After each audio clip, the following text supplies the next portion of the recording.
เบิ่งน้ำคือตื้นๆแต่ว่าเลิกได้น้ำเนี่ยสระลอยน้ำก็จะมี2บอนบอนใหญ่นี่ก็ไว้สำหรับให้ผู้ใหญ่ลงเล่นน้ำเนาะเพราะว่ามันเลิกสำหรับเด็กน้อยก็จะอยู่ทางด้านพุ่นเนาะเป็นสระน้อยๆเดี๋ยวจะไปเบิ่งบอนเด็กน้อยเล่นปะเนี่ยบอนนี้ก็จะเป็นสระสำหรับเด็กน้อยเนาะมีลูกมีหล้านเอาลูกน้อยหล้านน้อยมาเล่นก็จะเล่นทางด้านนี้เพราะว่าน้ำมันจะบ่เลิกส่วนบอนนั้นจะเลิกได้บอนนั้นนะสำหรับผู้ใหญ่เนาะ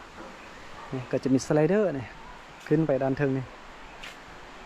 โอเคนะประมาณนี้ทางด้านนั้นก็บอนนั่งกินข้าวเที่ยวเล่น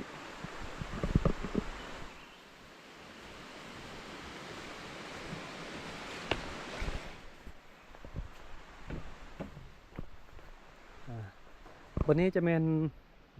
ห้องน้ำห้องอาบน้ำแล้วก็เปลี่ยนเครื่องจะอยู่ทางจุดนี้เนาะสะอาดเด้องามเนาะการตกแต่งการออกแบบนี่งามหรูหราแต่ว่าราคานี่เพียงแต่ 39,000 กีบกะเข้ามาเที่ยวชมได้แล้วบ่แพงเนาะได้มาสัมผัสบรรยากาศธรรมชาติวิวงามๆแบบนี้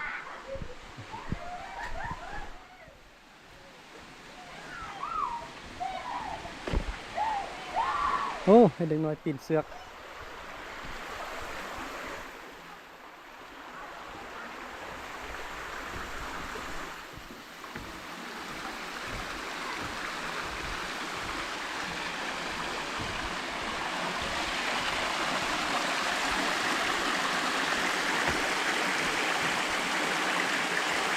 นี่เป็นบอลที่ไปแล้วนี่เหยียบอันนี้ไปเหยียบตกเลยอุ้ยวัดเชียวขนาดโอ้มีป่าลาย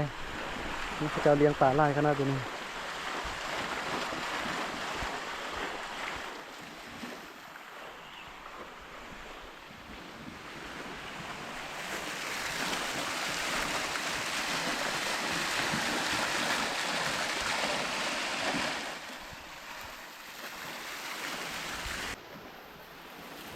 ส่วนบนนี้ก็เป็นอาหารเนาะมานั่งกินข้าวนี่หรือว่าซื้อเครื่องดื่มนั่งกินอยู่นี่แล้วก็ทางด้านนี้ก็มีน้ำพุมีสระน้ำมีพระเจ้าเลี้ยงป่าเนาะงามเลยอยู่นี่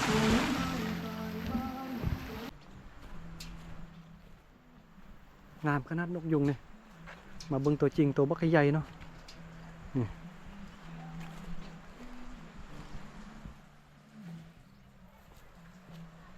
อุ้ยยาเด้ทุ่งห้างยาวขนาดนกยุงเนี่ยงามเนาะนกยุงเนี่ย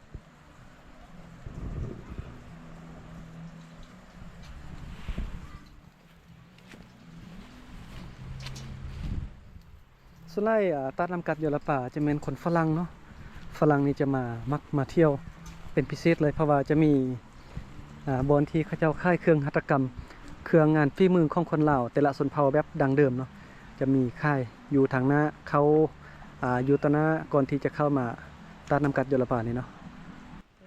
อันเฮือนที่ชนเผ่ากะมุอยู่เป็นเป็นของพนักงานอยู่เนาะนี่แหละสมุนนักท่องเที่ยวไปพักใดบ่เหมือนนั้นนะนักท่องเที่ยวมันก็มีอันนะเข้ากันฮักคืนนึงเท่าไรพักอยู่นั่นเนี่ยคือละ200,000ป้ายที่เส้นไปเข้าไปพัวพันน้ำไผ่ได้อยู่นครบนมีรปภยืนนั่นเต้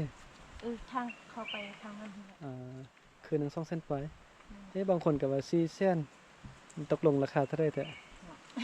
มีฉันเคยมีคนพักนี่ราคาเท่าไร2 เส้นไปเนาะส่วนไรสิมีแต่อันซูเฟอร์รถเขามักมาพักไปส่งแขกแล้วเขามีผ้าห่มพร้อมป่ะ